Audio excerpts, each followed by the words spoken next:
اعوذ باللہ من الشیطان الرجیم بسم اللہ الرحمن الرحیم نحمدہ ونصلی علی رسولہ الکریم۔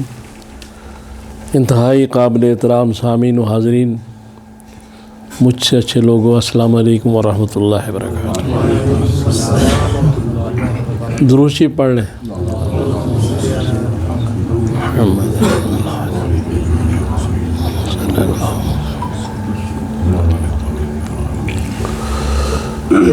یہ جو رمضان المبارک کا مہینہ بڑی سعادت ہے کہ اللہ تعالیٰ نے پھر ہمیں نصیب فرمایا۔ اس میں دو تین چیزیں بڑی اہم ہیں۔ ایک تو یہ ہے کہ میں نے اپنی سالانہ محفل میں کہا تھا کہ چونکہ قرآن اس مہینے میں نازل ہوا، لہذا تلاوت قرآن ضرور کرنی چاہیے، 10 منٹ 15 منٹ جتنا بھی آدمی کر سکے۔ اور دوسرا، درود شریف پڑھنا چاہیے۔ نماز تو پڑھنی ہے، وہ تو فرض ہے، لیکن درود شریف بھی ایک بڑی اہم عبادت ہے، کیونکہ حضور سرور کائنات صلی اللہ تعالیٰ علیہ وآلہ وسلم کے ہم پہ بہت زیادہ احسان ہے۔ تو وفا کا تقاضا ہے کہ محمد سے وفات نے تو ہم تیرے ہیں، جہاں چیز ہے کیا، لوح قلم تیرے۔ تو وفا کا تقاضا یہ ہے کہ ہم حضور پہ درود شریف بھیجیں۔ یہ ہماری حضور سے محبت اور وفا کا اظہار ہے۔ درود شریف کے بارے میں جو اس کے فضائل ہیں اور جتنی حدیث ہیں بے شمار، کہ جو شخص ایک دفعہ حضور پہ درود بھیجتا ہے، اللہ تبارک تعالیٰ خود اس پہ 10 بار درود شریف بھیجتا ہے۔ چھوٹی بات نہیں ہے۔ ایک دفعہ جو حضور پہ سلام بھیجتا ہے، اللہ تعالیٰ 10 بار اس پہ سلام بھیجتا ہے۔ 10 گناہ معاف ہوتے ہیں۔ مختلف حدیث میں باتیں ہیں، 10 درجات بلند ہوتے ہیں۔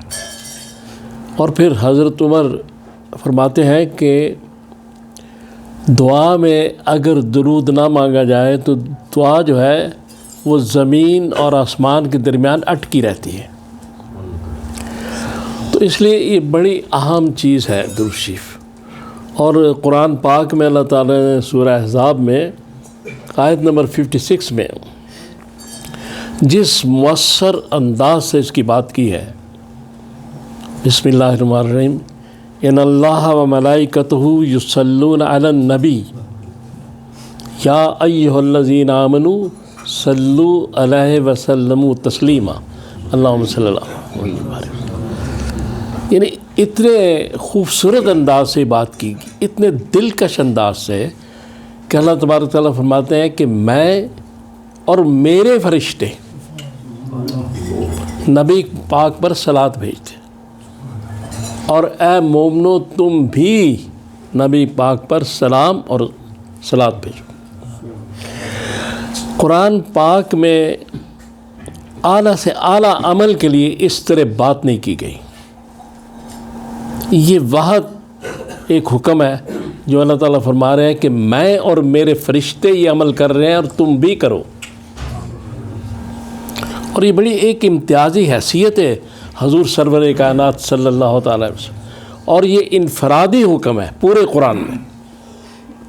کسی عمل کے لیے اللہ تعالیٰ نے یہ نہیں کہا میں اور میرے فرشتے، دوسرے بھی عمل بتائے گئے، نیک عمل، اچھے عمل، لیکن حضور پہ درود پاک کے لیے پہلے سے ایک تمہید باندھی گئی کہ میں اور میرے فرشتے یہ کام کر رہے ہیں، تم بھی کر لو۔ اب اس سے آپ اندازہ لگائیں کہ اس کی اہمیت کتنی ہے۔ تو 2-3 چیزیں جو قرآن کی تلاوت رمضان المبارک میں یہ بڑا ضروری ہے، اور دوسرا درود پاک، اس لیے کہ یہ جو درود شریف ہے نا، اس میں خاص بات یہ ہے کہ اس میں توحید اور اللہ کی محبت دونوں شامل ہیں حضور سے۔ توحید اس طرح ہے کہ یہ دعا ہے درود، ہم دعا کرتے ہیں اللہ تعالیٰ سے کہ حضور پہ سلامتی اور برکات نازل فرما. تو اس کا مقصد ہے کہ رسول اللہ صلی اللہ علیہ وسلم جو اتنے قریب ہیں اللہ کے، جن سے اللہ کو اتنا پیار ہے، محبت ہے، جن کی وجہ سے کائنات بنی، ان کو بھی سلامتی کی ضرورت ہے، اللہ کی سلامتی کی. یہ توحید ہے اس میں چھپی، اس درود پاک میں. اس لیے اس کا حکم دیا گیا کہ زیادہ زیادہ پڑھو. اور دوسرا، اللہ کی حضور سے محبت، اور مومنین کو اس لیے زیادہ زور دیا گیا، اتنی اس کے فضائل بتائے گئے کہ وہ اس کے ذریعے حضور کی قربت اور محبت حاصل کر سکے. یہ وہ چیز ہے درود پاک. اور درود پاک جو ہے اس کے بے شمار احادیث میں اتنے اس کے فضائل ہیں کہ وہ بیان کیے جائیں تو بڑا کافی وقت چاہیے. تو اس لیے اس میں اس کی طرف ہمیں توجہ دینی چاہیے کہ حضور صلی اللہ علیہ وآلہ وسلم پہ درود پاک کم از کم 100 دفعہ.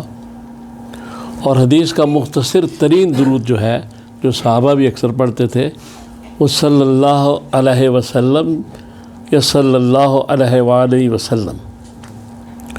اس میں سلام بھی ہے اور صلاۃ بھی ہے. درود ابراہیمی اعلیٰ درود ہے، لیکن اس میں سلام نہیں ہے، اس میں سلام نہیں ہے. تو صلاۃ و سلام کا حکم ہے. تو صلی اللہ علیہ وآلہ وسلم میں صلاۃ اور سلام دونوں ہیں. لہذا اس کا ورد زیادہ ہونا چاہیے اس کا. اور پھر یہ چیز ہے کہ آپ دیکھیں کہ اگر نفل اس مبارک مہینے کی برکت سے فرض بن جاتا ہے، نفل، اور فرض کا 70 گنا زیادہ ثواب.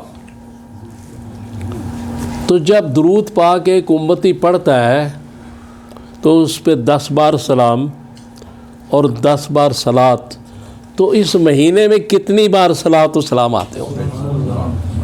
آپ اس کو جتنی ضرب دیتے جائیں تو محسوس ہوگا. تو یہ کیا ہمارے درود کی حضور کو کوئی ضرورت نہیں. اللہ تعالیٰ براہ راست ان پہ برکات نازل فرما رہا ہے، براہ راست اس کی حفاظت میں ہے، براہ راست سلامتی میں ہے. یہ ہمیں اس لیے کہا جا رہا ہے کہ ہمارے گناہ جو ہیں وہ اللہ تعالیٰ بخشنا چاہتا ہے کسی ذریعے سے. نماز سے اللہ کو کیا فائدہ ہوتا ہے؟ اس کی بندگی کرنے سے اللہ کو کیا فائدہ ہوتا ہے؟ ہمیں فائدہ ہوتا ہے. اسی طرح درود پڑھنے سے رسول اللہ صلی اللہ علیہ وسلم کو کوئی نفع نہیں ہوتا. اس سے یہ ہماری اپنی ذات کی ایک دولت ہے، ایک ذات کا اپنا ہمارا مسئلہ ہے کہ ہم اسے درست کریں اور اپنے اعمال کو بہتر بنائیں، اپنے گناہوں کو کم کریں. اس کی وجہ یہ ہے کہ اس مہینے میں ایک اور کام بہت ضروری ہے. وہ یہ ہے کہ غریبوں مسکینوں کو مت بھولیں. زکوٰۃ تو فرض ہے، ویسے بھی کوئی صاحب ثروت لوگ جو ہیں وہ صدقات کا بھی اہتمام کریں. اور روزہ دار کا روزہ کھلوانا بڑی مطلب نعمت ہے، بہت بڑی بات ہے. غریبوں مسکینوں کا بھی خیال رکھیں، رسول اللہ صلی اللہ علیہ وسلم پہ درود بھی بھیجیں، قرآن بھی پڑھیں. یہ مہینہ اس طرح گزاریں. اور خاص طور پر اس پہ مجھے بھی میرے لیے بھی بات ہے، آپ بھی اپنے اندر تحمل اور برداشت پیدا کریں، چونکہ یہ بھی بہت ضروری ہے کہ ہم میں اب برداشت ختم ہوتی جا رہی ہے بالکل. اس کے لیے یہ مہینہ بہت اچھا ہے. جب بھوک برداشت کرتے ہیں، پیاس برداشت کرتے ہیں، تو غصے کو بھی برداشت کریں. تو اس مہینے سے ہمیں بڑے فائدے مل سکتے ہیں اگر ہم چاہیں، اور بہت کچھ حاصل کر سکتے ہیں. خصوصاً یتیموں غریبوں مسکینوں کا خاص خیال رکھیں. تو چونکہ روزہ تھا اس لیے کھانا ہوگا، تو میں آج تھوڑا مختصری اس کو کر رہا ہوں.